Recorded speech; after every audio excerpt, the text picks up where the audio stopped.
Legacy Quest is all about our journey. Naniniwala ba kayo sa akin, journey natin ng Legacy Quest? Bakit? Bawat isa sa atin sa totoo lang eh. Kaya ka nandito ngayon kasi parang na-imagine mo yung best version mo na pwedeng mangyari dito eh. Kasi pwedeng wala ka dito ngayon eh. Pwedeng hindi ka naniwala, pwedeng hindi ka nag-join, but still nandito ka. Ibig sabihin, ready ka pala talaga sa tinatawag na long journey. Bakit sinabi kong long journey?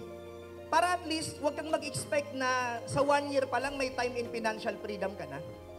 Kumbaga, hindi na to yung panahon para magbulahan pa tayo na ang network marketing, unang taon, ganun agad eh. This is a long journey.